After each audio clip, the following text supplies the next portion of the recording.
Vamos trazer um pouquinho de Daniela Lima e as investigações envolvendo aí Daniel Vorcaro e a questão da garantia do Supremo Tribunal Federal, do garantismo do Supremo Tribunal Federal. Vamos ver lá no TMC. Joana, vamos falar do que agora? Da Polícia Federal, Dani, que vai analisar dados de 3 novos celulares apreendidos com Daniel Vorcaro antes de discutir uma possível delação premiada. Você tem essa informação? Sim, o que está acontecendo é o seguinte, né? Para Daniel Vorcaro não sobrou muito caminho, né? Do jeito que a coisa tá, ou ele tenta uma colaboração, ou ele está, falando português muito claro aí para você, perdoa o meu francês, às 8h52 da manhã, lascado. Mas ele pode continuar negando até morrer? Como, Joana? Tá tudo ali. Tá tudo ali. Até agora? A grande questão é a seguinte, gente. A fraude contábil do Banco Master, ela foi tão grosseira, mas tão grosseira, mas tão grosseira, e ela tá tão bem documentada, que desse ele não escapa mais. O problema é que a Polícia Federal tá abrindo outras duas frentes de corrupção, pagamento de apoio parlamentar. Então, há uma suspeita de que o Vorcaro pagava propina para autoridades, em especial no Senado. Também a suspeita, já muito corroborada pelas mensagens, como a gente viu no caso que levou à prisão dele, a segunda prisão dele na semana passada, de corrupção de funcionários públicos do alto escalão. E aí a gente está no Banco Central, pegaram um ex-diretor e um ex-chefe de divisão do Banco Central, não era ninguém menos do que o chefe da fiscalização, ou seja, alguém que tinha de estar olhando as contas ali. O facilitador. Né? Exatamente. Mas vai para outros órgãos, aviso vocês. Assim, a CVM, Comissão de Valores Mobiliários, que se cuide. Por anos, o Vorcaro fez acordos com a CVM que impediram que suspeitas ou dados que indicassem a fragilidade do banco fossem enviados para o Ministério Público. Então, a PF está olhando isso também. Qual é o problema do Vorcaro para fazer delação? Hoje, ele é visto como comandante de uma organização criminosa que lesou o sistema financeiro. Pela lei, chefe de organização criminosa não pode fazer acordo com a justiça. Teria que ter gente acima dele? Exatamente. Para ele caguetar. Ele vai ter de convencer... Ouçam o que a Dani falou de novo. Chefe de organização criminosa não pode fazer acordo com a justiça. Teria que ter gente acima dele? Exatamente. A delação do Vorcaro pode não sair, tá? Convencer as autoridades de que o esquema que ele montou servia a mais alguém além dele.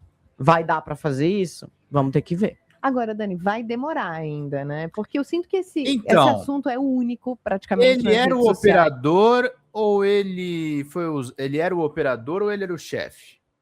Isso é uma dúvida, gente. Uma dúvida que a gente tem que lançar. E cuidado, a galera que tá torcendo para ele fazer delação premiada, Lava Jato foi assim. Eu não tô dizendo que ele não tem que delatar. Se tiver coisas importantes, tem que delatar mesmo. Mas não pode virar a festa da uva. Senão vira o que a Malu Gaspar às vezes publica. Eu imagino que não seja só na minha bolha de jornalista. As pessoas estão comentando, o assunto da semana, do mês, desde o final do ano passado. Mas eu tô questionando ele fazer uma delação em cima daquela reportagem do ICL, que é muito boa. Interessa, aí ele vai lá e ataca o Lula. Porque essa delação pode ser instrumentalizada, tá, gente? 12 minutos para encerrar a live, gente. Preciso que vocês pinguem o máximo que vocês puderem, pelo menos para reduzir um pouquinho os danos aqui. 174 pilas é o que a gente precisa. Se entrar 74, eu considero que a gente teve sucesso. E há uma expectativa em relação a novas informações. As pessoas ficam muito... Visto que na semana passada, a cada hora era uma nova informação. Agora, o que a gente pode esperar da investigação? Não, virão novas informações, mas acho que a Joana vai num ponto central aqui. O tempo da investigação, o tempo da justiça não é o tempo da rede social, tá? Então, assim, quem tá buscando um desfecho célere, take it easy.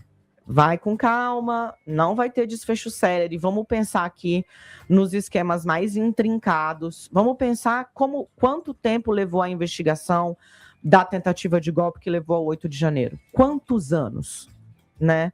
Muitos anos. Esse é o tempo da justiça. O tempo da justiça não é o tempo da rede social. E mais, né? Como tá dando muito barulho, como teve falhas graves, grosseiras, como, por exemplo, o vazamento das mensagens privadas do Daniel Vorcaro, E por que isso é uma falha grave? Obrigado, Porque querido. você não tem de ficar sabendo como é que ele se relacionava com a mulher dele, meu amigo. Isso não tem interesse público. Isso é violação 169, da privacidade de uma pessoa que simplesmente não tem absolutamente nada a ver. Com a história. Até aqui indicam as investigações com qualquer indício de crime. Então, assim, a tendência é de um controle maior sobre o volume das informações, porque Isso. a Polícia Federal, E sob tá certo. o mandato de Andrei Passos Rodrigues, se notabilizou por ser uma Polícia Federal muito técnica Irresponsável. e muito discreta. Então, não é aquela coisa, helicóptero em cima, tá prendendo embaixo, não sei o quê, aí abre a porta e o fuzil e o político dentro do carro. Não teve isso.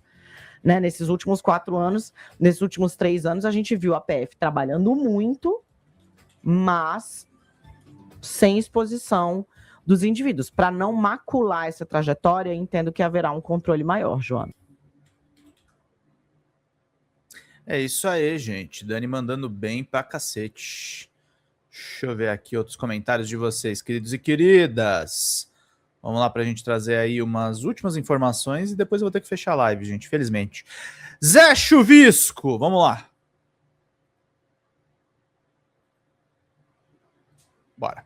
Quando eu escuto o lado esquerdo falar, eu agradeço a Deus por quinta-feira não estar aqui passar retrasada. Porque eu vi deputado que dá murro na cara dos outros. Se desce na minha.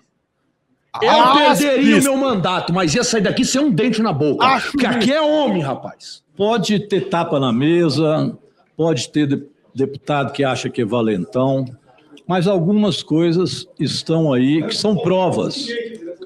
Por exemplo, Vorcaro é bolsonarista. Isso é óbvio. Votou no Bolsonaro. Ou não é verdade?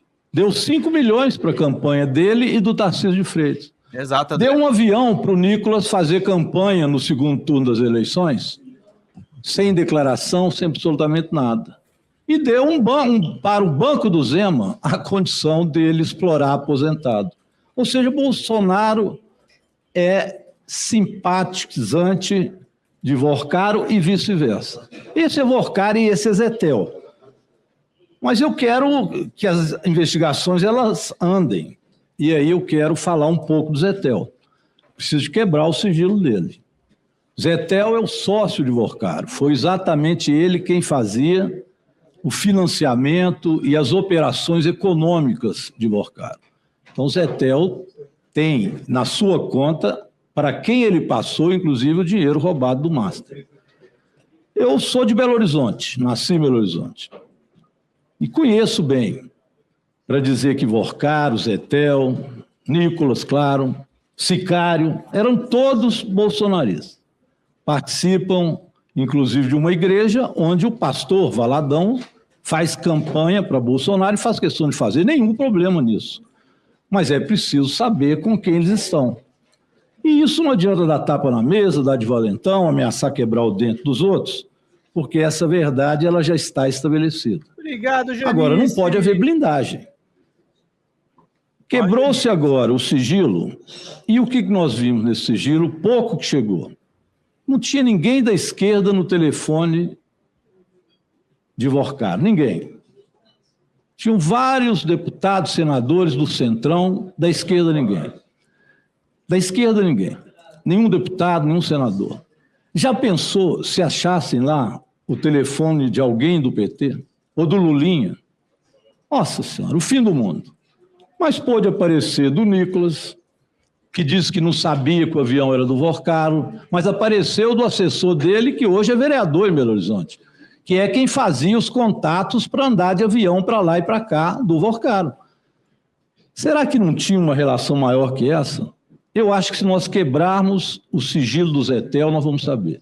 E se quebrar da Clava Forte Bank e da Igreja Lagoinha, mais ainda. Senadora, não tem nada a ver isso aqui com nenhuma questão depreciativa de igrejas, muito menos de igreja evangélica. Faço questão de dizer isso para que não seja usado de forma equivocada o que eu digo aqui. Mas os elementos estão aí. Pastor Zetel era pastor exatamente dessa igreja. Essa igreja tinha um templo e, de repente, com Valadão, Zetel, etc., diz que tem 600 templos no mundo. todos com construções muito grandes. Eu hoje não sei se isso foi feito apenas com dízimo dos fiéis ou se não tinha dinheiro do Banco Master, dos aposentados. Isso tem que ser visto nessa comissão parlamentar mista de inquérito. Ou nós vamos blindar isso? Esse é portanto, que eu queria ver o requerimento. Não é possível que a reunião de quinta-feira foi desmarcada porque isso ia ser votado e não vai aparecer na próxima. Nós precisamos também de chamar aqui Roberto Campos Neto, porque tudo aquilo que eu li do relatório dos anos foi feito por Roberto Campos Neto. Foi ele que permitiu que isso tudo crescesse. Ele poderia ter simplesmente não permitido que esse Banco Master passasse a ser o Banco Master credenciado pelo Banco Central, porque tinha elementos que permitiam que ele não fizesse. Aliás, era para não fazer. Foi uma vontade política. E ele era indicado por Bolsonaro. Portanto, foi no bolsonarismo que isso cresceu e Vorcar agradeceu, deu 5 milhões para a campanha. Não deu um centavo para a campanha do Lula. Então, são fatos que estão colocados aqui que eu não canso de repetir. Podem dizer que estamos muito repetitivos, mas é a verdade. E eu termino dizendo que é verdade também que foi agora, no governo do presidente Lula, que isso acabou. Foi com o Galípolo. Precisou de sair Roberto Campos Neto, entrar o Galípolo para que ele falasse: o banco vai ser liquidado, a roubalheira acabou. Não vai ter mais milhões e milhões para festa em Castelo, porque Vorcaro não terá mais dinheiro em absoluto do Banco Master roubando aposentado. Isso agora realmente foi feito. Por isso, presidente, eu solicito a Vossa Excelência que a gente possa votar esses requerimentos. Eles já estão aí há meses, e a gente não consegue votá-los. Há uma blindagem, que é a blindagem antes de vir a votação. Essa blindagem não pode ser feita porque os requerimentos têm a ver com aquilo que é a CPMI que nós fazemos parte. Muito obrigado. Obrigado, senhor. Pela ordem, presidente. Pois não, excelência. Na verdade, é só uma pergunta. O senhor falou a gente vai ter, então, sessão aqui na quarta, na quinta. Está previsto, excelência. Hã? Está previsto. Não, está previsto, exatamente. É só uma questão de procedimento, então o senhor não vai colocar nada dos sigilos uma vez que está nesse impasse, mas serão colocadas as convocações pendentes. Sim. Assim, até porque tem muita convocação aqui que o deputado que me antecedeu pediu, eu também tenho várias convocações, então a gente vai colocar todas as convocações que estão pendentes, nós estamos aguardando, inclusive das pessoas.